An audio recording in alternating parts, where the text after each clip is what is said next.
Hello guys, welcome back to our channel. साल था 2002, सांता क्रूज, मुंबई।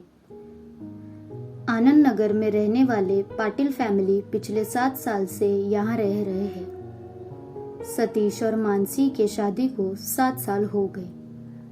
बात है 1994 की। सतीश और मानसी ये दोनों मुंबई के ट्राइडेंट होटल में कोवर्कर्स थे। दोनों अकाउंट्स डिपार्टमेंट में जॉब करते थे। सतीश 35 साल का था और मानसी 34 साल की। दोनों ने अभी तक शादी नहीं की थी। एक दूसरे के साथ ही तुम दोनों शादी कर लो ऐसा करके ऑफिस स्टाफ चिढ़ाते थे और चिढ़ाते चिढ़ाते सच में ये दोनों की लव स्टोरी शुरू हो गई। साल था 1995। सतीश और मानसी ने शादी कर ली। सतीश पहले गोरेगांव ईस्ट में रहता था। शादी के बाद ये दोनों आनंद नगर सांता क्रूज में शिफ्ट हो गए। अभी चलते हैं 2 साल बाद। साल था 1997। काफी कठिनाइयों के बाद मानसी और सतीश को एक लड़का हुआ। इन्होंने लड़के का नाम सूरज रखा। दोनों की ऑफिस की शिफ्ट काफी अलग अलग थी। कभी मानसी की नाइट शिफ्ट रहती, तभी सतीश घर रहता, और जब भी सतीश ऑफिस जाता तब मानसी घर रहती। ये दोनों सूरज को ठीक से टाइम नहीं दे पा रहे थे और वो समय आज जैसे प्री स्कूल भी नहीं हुआ करते थे। सही से घर वालों का टाइम ना मिलने से सूरज थोड़ा चिड़चिड़ा भी हो गया था। देखते देखते सूरज 2.5 साल का हो गया था। अब भी सतीश और मानसी सूरज को ठीक से टाइम नहीं दे पा रहे थे। बस कहीं इनका वीकेंड में ही घूमना होता था। बिल्डिंग में रहने वाले एक बूढ़े अंकल ड्राइंग क्लास लेते थे।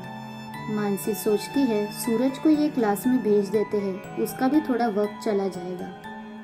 सतीश को ड्राइंग में कुछ खास दिलचस्पी नहीं थी, तो उसने ड्राइंग क्लास के लिए ना ही बोल दिया।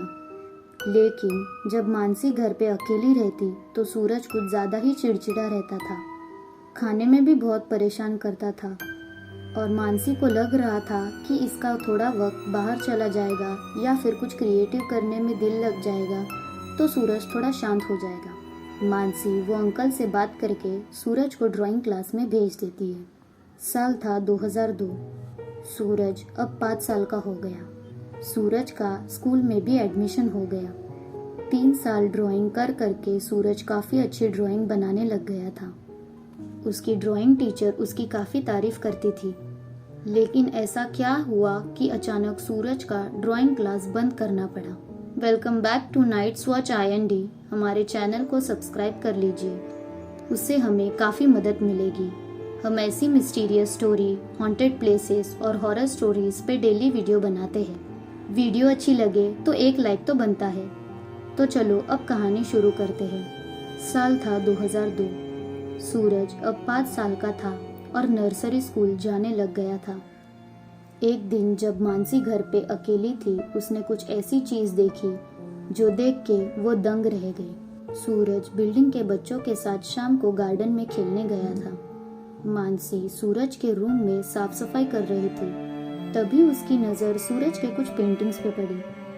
उसने देखा सूरज के पेंटिंग में काफ़ी विचित्र आकृतियाँ थी और वो पेंटिंग्स देख के मानसी को कुछ पता नहीं चल रहा था। मानसी काफ़ी परेशान दिख रही थी। पिछले 3 साल से सूरज पेंटिंग सीख रहा था, लेकिन ये सब क्या था? मानसी को लगा अंकल कुछ गलत सिखा रहे हैं। मानसी वो अंकल से बात करने के लिए निकलती ही रहती है। तभी घर की डोरबेल बजती है। मानसी दरवाजे की तरफ बढ़ती है और दरवाज़ा खोलती है तो घर के बाहर कोई नहीं था। मानसी को सीढ़ियों से किसी की आवाज़ आने लगती है। मानसी वो आवाज़ को ध्यान से सुनने की कोशिश करती है। तभी अचानक घर का दरवाज़ा जोर से बंद हो जाता है। मानसी आवाज़ सुन के बहुत डर जाती है। तभी सीढ़ियों से किसी की हंसने की आवाज़ आती है। मानसी वहाँ जाके देखती है, वहाँ मनीष और सूरज छुपे हुए रहते हैं। सूरज मम्मी पे हंसने लग जाता है। तभी ये लोग सब घर पे आ जाते हैं और डिनर करते हैं।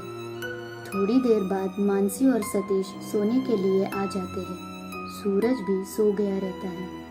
मानसी को थोड़ी बेचैनी होती रहती है। वो सतीश को वो पेंटिंग्स के बारे में बताती है। सतीश गुस्से में बोलता है, मैंने तुमको पहले ही बोला था, तुमने मेरी बात नहीं सुनी। अब तुम ही संभालो ये सब चीजें। थोड़ी देर बाद सतीश सो जाता है, पर मानसी को नींद नहीं आती। मानसी सोचती है इसके बारे में सूरज से बात कर लेती हूँ। घर में काफी अंधेरा रहता है, लेकिन सूरज के रूम के डोर के नीचे से रेड लाइट दिखती है। मानसी सोचती है सूरज इतनी रात को क्या कर रहा होगा। वो धीरे से सूरज के रूम का डोर खोल देती है, तो वहाँ सूरज बैठा हुआ रहता है और किसी से बात करते रहता है। मानसी काफी डर जाती है और डर के सूरज को आवाज देती है, सूरज तुम ये क्या कर रहे हो? सूरज मुड़ के देखता है। सूरज के आंखों में अलग ही चमक रहती है। तभी मानसी को सूरज के हाथ में ड्राइंग बोर्ड दिखता है। मानसी सूरज को पूछती है, बेटा इतनी रात को क्या कर रहे हो तुम? खुद से क्यों बात कर रहे थे? सूरज बोलता है, मैं ये दीदी से बात कर रहा था, वो मुझे ड्राइंग सिखाती है। मानसी के आंखों से पानी आने लग जाता है। मानसी सूरज की ये बात सुन के काफी डर जाती है। मानसी के पैरों के नीचे से जैसे जमीन ही खिसक जाती है। मानसी सूरज को बोलती है, तुम ये क्या बोल रहे हो? तुम ठीक तो हो? मानसी को कुछ तो अजीब लगता है। 5 साल में उसके लड़के ने पहली बार ऐसी कुछ अजीब बात कही और सूरज उस वक्त वैसे ही अजीब पेंटिंग बना रहा था जैसी पेंटिंग मानसी ने शाम को देखी। मानसी रूम की लाइट लगा देती है और सूरज को कुछ पूछने वाली रहती है तो सूरज गुस्से से चिल्लाने लगता है। सूरज बोलता है, दीदी को लाइट नहीं पसंद, तुमने क्यों लगाई? दीदी चली गई, अब मेरी पेंटिंग कौन पूरा करेगा? मानसी पूछती है, कौन दीदी? यहाँ कोई नहीं है, घर में हम सिर्फ 3 जन रहते हैं। मानसी सूरज का हाथ पकड़ के उसे रूम से बाहर निकालती है। सूरज को बोलती है, तुम पागल जैसे बात मत करो, तुम्हें मार मार के मैं सीधा कर दूंगी। मानसी सूरज का हाथ पकड़ के रात के 1 बजे वो बूढ़े अंकल के पास लेके जाती है। मानसी डोर नॉक करती है, लेकिन कोई दरवाजा नहीं खोलता। काफी देर दरवाजे के बाहर खड़े रहने के बाद मानसी को घर के अंदर से किसी की सांस लेने की आवाज आने लगती है। रात के 1 बजे बिल्डिंग काफी सुनसान रहती है। टक करके दरवाजा खोलने का आवाज आता है। दरवाजा खुल जाता है। दरवाजे में अंकल खड़े रहते हैं। अब मानसी के दिमाग में सवालों का भंडार था और अंकल के पीछे दीवार पे एक तस्वीर। जो सवाल मानसी पूछने वाली थी उसका जवाब वो तस्वीर में था। मानसी अंकल को सिर्फ एक ही सवाल पूछती है, वो तस्वीर किसकी है? अंकल को सारी चीज़ें पता चल जाती है। अंकल उसे बोलते हैं, ये मेरी पोती जिसका 6 महीने पहले उसके घर में हुए चोरी में उसका खून हो गया था। मानसी ये सब सुन के बहुत शॉक हो जाती है। शायद मानसी को सारे अपने सवालों का जवाब मिल गया था। सूरज जिस दीदी की बात कर रहा था वो यही हो सकती है। तभी अंकल मानसी को बताते हैं, बेटा मेरी पोती को ड्राइंग सीखने का बहुत शौक था, पर उसके माँ बाप ने उसे कभी सीखने नहीं दिया और ये हादसे को 6 महीने हो गए हैं। वो रोज़ यहाँ आती है और रात में मेरे गले पे बैठ जाती है। वो सिर्फ एक ही चीज़ बोलती है, दादाजी क्या मुझे भी आप पेंटिंग सिखाओगे? दोस्तों, अगर आपको ये कहानी पसंद आई हो तो वीडियो को शेयर करना। Thank you.